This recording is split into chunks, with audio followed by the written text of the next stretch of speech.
How to change phone number on Amazon. Hey everyone, welcome back to the channel. In this video we're going to learn how we can change our phone number on Amazon, so make sure to watch the video till the end.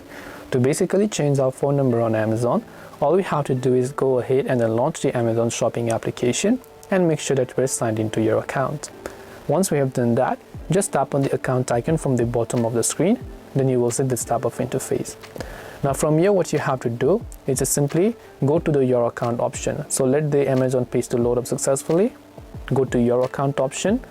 From Your Account, just let it load up again and then go to the option called Login and Security.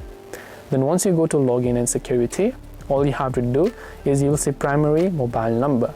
So in my case, I have not added it, so I'm seeing the add button. So you can tap on add option. But if you have a mobile number, you'll see edit button like this. So you have to select add or edit, enter the new number that you want to use, also by selecting the country and the country code, then tap on continue. It will send a verification code. Once you verify it, your phone number will get successfully changed.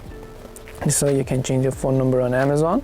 Hope this video was very helpful. If you have got any questions, feel free to also leave them down below. Thank you for watching till the very end and see you soon in the next video.